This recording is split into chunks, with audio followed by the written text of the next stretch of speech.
Bonjour, pour conclure cette semaine où il y a eu des longues capsules vidéo, on va terminer avec une beaucoup plus courte, où je vais revenir sur la question numéro 6 de l'évaluation diagnostique. Dans l'objectif de la capsule, c'est de pouvoir analyser une activité d'un point de vue didactique en identifiant cette fois-ci les difficultés pour l'élève. Je vous avais demandé précisément, en fait, dans cette question-là, que vous pouvez aller chercher pour l'avoir sous la main, de nommer une difficulté possible d'élève du primaire en arithmétique puis en probabilité. Donc, j'ai sélectionné 12 solutions, mais je vais y aller très rapidement parce que ce qu'on peut remarquer, c'est que dans la grande majorité de vos solutions, les difficultés ne sont pas suffisamment assez précises. Donc, c'est souvent des concepts qui sont nommés sans y aller directement dans des difficultés. Donc, par exemple, ne pas bien saisir le concept des nombres, c'est très vague. Qu'est-ce qu'on veut dire par là? Puis, pour l'improbabilité, le concept est trop abstrait pour certains. D'accord, oui, mais quelle est la difficulté précisément? Une autre solution, la division de nombre décimal. Mais ça, c'est un concept, mais ce n'est pas... Quelle est la difficulté, en fait, reliée à la division en nombre décimal? Est-ce que c'est le positionnement? Est-ce que c'est le fait d'avoir 0 dans un quotient? Est-ce que c'est quand on arrive au dixième?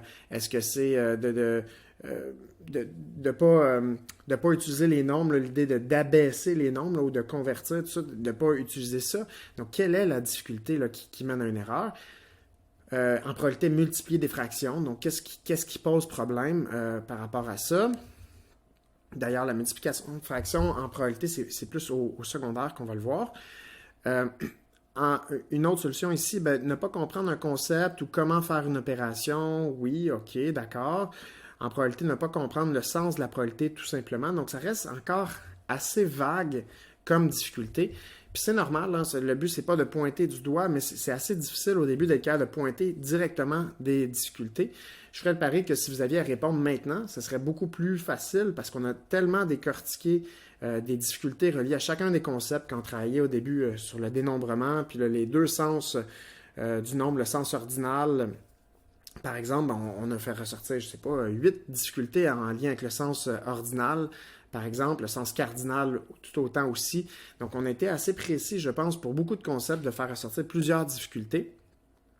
Je crois que ça serait beaucoup plus facile à faire maintenant. J'espère, en fait. Euh, une autre solution ici, les calculs mentaux n'ont pas été appris par cœur, d'accord? Est-ce que c'est vraiment une difficulté? Est-ce que c'est là-dessus qu'on veut mettre l'accent? Comprendre que les résultats sont dus au hasard, puis qu'ils peuvent ils ne peuvent pas être prédits avec certitude. OK, mais encore là, ça manque beaucoup de précision. Les nombres décimaux, encore une fois, donc quelque chose un concept et non pas une difficulté. Qu'est-ce qui pose problème précisément en lien avec les nombres décimaux? Puis l'élève peut penser que les probabilités vont avec l'instinct, pardon. Donc, si oui, ça soulève un peu des conceptions peut-être que l'élève pourra avoir, qui peut amener à des difficultés. Ici, déjà, on est un petit peu plus précis. Donc, en arithmétique, difficulté avec les différentes techniques, comme le calcul en colonne, les emprunts, la division avec virgule ou placer la virgule, etc. Donc, déjà, ça, c'est beaucoup plus précis que ce qu'on avait précédemment. Puis, en probabilité, difficulté à comprendre le fait qu'un nombre décimal et une fraction peuvent être équivalents. On peut se demander est-ce que c'est vraiment une difficulté liée aux probabilités ou c'est tout simplement lié à une difficulté en arithmétique. Parce que c'est la conversion finalement entre les trois notations. Et oui, on va l'utiliser en probabilité, mais ce n'est pas une difficulté en probabilité telle quelle. Une septième solution ici, effectuer des divisions à crochet, donc ça demande une excellente compréhension. Puis faire des arbres de probabilité, c'est long et complexe. Donc, OK, oui, c'est vrai, mais encore une fois, c'est pas assez précis. Là, je vous invite peut-être ici à partir de ce qui a été écrit ici, donc la division à crochet puis le diagramme en arbre, de me suggérer pour chacun, dans le fond, une difficulté plus précise. Donc, pour avoir vraiment deux difficultés plus précises, alors qu'on en a vu plein, en fait, en lien avec l'arithmétique et les probabilités, mais est-ce que vous pouvez m'en donner une en lien avec la division à crochet puis une en lien avec le diagramme en arbre? Il y en aurait plein, on en a vu plein, donc j'ai hâte de voir ce que vous allez avoir écrit. Ici, ça commençait à être un petit peu plus précis, donc j'en ai fait ressortir quelques-unes. Il n'y en avait pas tant que ça, mais j'en ai fait sortir quelques-unes, donc je voulais vous montrer à quoi ça peut ressembler des difficultés plus précises. Donc, les élèves pourraient oublier de faire la retenue dans une soustraction ou bien ne pas savoir comment la faire. Ils pourraient aussi avoir de la difficulté à bien positionner les nombres décimaux lors du calcul d'une soustraction ou d'une addition. Puis l'élève peut avoir de la difficulté à exprimer un résultat en fraction là, pour la probabilité. Donc, il y a un tiers de chance que, Bon, encore là, on peut se demander si c'est vraiment lié aux probabilités ou plus l'arithmétique, mais pour la première, en tout cas, on a beaucoup plus d'informations, c'est plus précis. Neuvième solution, la difficulté à comprendre les fractions, ce que cela représente. Donc, si on s'est arrêté ici à difficulté à comprendre les fractions, ça n'aurait pas été suffisamment précis, mais ce que représente une fraction, déjà, on commence à être plus précis. Donc, ce que représente, donc j'imagine le numérateur, le dénominateur, ce que ça représente peut-être aussi en termes de dessin, en termes de quantité. Puis ne pas comprendre que chaque objet a une chance égale aux autres d'être pigé. Donc, si seulement dans une situation improbable, mais oui, c'est vrai. Une autre solution, ici, pour l'arithmétique, les élèves peuvent avoir de la difficulté à bien positionner les chiffres lors d'un calcul, donc centaines, dizaines d'unités. Puis pour les probabilités, ben, les résultats sont incertains et sont difficiles à prévoir, donc les élèves peuvent avoir de la difficulté à faire un rapport entre les cas favorables et les cas possibles, j'imagine, pour la probabilité. D'autres exemples de difficultés, bon, en arithmétique, coordonner le geste au mot numérique dans une tâche de dénombrement, donc ça nous ramène au tout début de la session.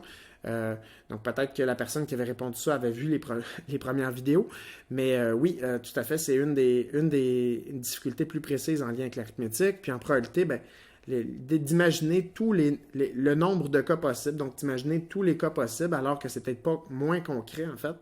Ça pourrait être une difficulté. Puis, je termine avec la difficulté à différencier pour l'arithmétique valeur et position d'un chiffre. Donc, dans 134, par exemple, le 3 est à la position des dizaines et il vaut 30. Donc, la valeur et la position d'un chiffre, différencier ça, distinguer ça. Puis, pour la probabilité, difficulté à différencier si c'est certain ou possible. Pour plusieurs, ce qui est possible devient certain. Donc, c'est vrai qu'il y a ce glissement-là que vous avez d'ailleurs vu dans les dernières lectures. Là. Ce qui est possible, même, on va dire, plus probable, là, de dire « Ah oui, donc c'est probable, donc ça va arriver, donc c'est certain ». Ça, c'est une difficulté qu'on peut remarquer chez les élèves. Donc, en termes de bilan, de façon générale, là, si je regarde l'ensemble des solutions des deux groupes, il y a peu d'idées précises de difficultés. Puis, je pense que c'est quelque chose qui est difficile à anticiper. Là. Puis, je pense que c'est normal, quand on commence en enseignement, c'est quelque chose qu'on a plus de mal, puis on va avoir tendance à nommer les concepts en tant que tels. Bon, ce qui est difficile, c'est les fractions, les nombres décimaux, mais quoi sur les fractions? Quoi sur les nombres décimaux? Il faut y aller plus précisément. Puis le fait d'analyser, donc ça souligne le fait je pense qu'il y a du travail à faire par rapport à ça. Puis je pense qu'on va en avoir fait un gros pas par rapport à ça dans le cours, du moins je l'espère. Notamment quand on a fait l'analyse d'erreurs, quand on faisait on regardait des erreurs d'élèves, puis qu'est-ce que ça peut vouloir dire? Bien, ça permet de soulever des difficultés précises en lien avec des concepts, comme on l'a fait à plusieurs reprises dans le cours. Donc, je vous invite, dans le fond, à être plus spécifique, puis je suis convaincu, en fait, que si je vous demandais la même évaluation diagnostique aujourd'hui, vous seriez plus en mesure de me donner des difficultés précises là, en lien avec les concepts du cours. Donc, je vous invite à prendre en note de votre côté ce que vous retenez de la capsule vidéo. Moi, je pense que j'ai pu montrer qu'il n'est pas simple d'anticiper des difficultés précises en arithmétique et en probabilité, mais c'est essentiel, je crois, pour parvenir à intervenir efficacement. Si on pense juste on a juste en tête que les difficultés sont liées à des concepts sans creuser plus loin, ben on va avoir du mal vraiment à y aller de façon précise et d'intervenir précisément sur qu'est-ce qui amène un obstacle qui pose problème pour l'élève. Puis, ben, je voulais susciter aussi une réflexion sur les difficultés qui sont associées aussi à des erreurs d'élèves. Et quand on travaille sur ces erreurs d'élèves-là, ben, ça nous permet de mieux les comprendre puis de mieux intervenir, justement. Donc, merci de votre attention.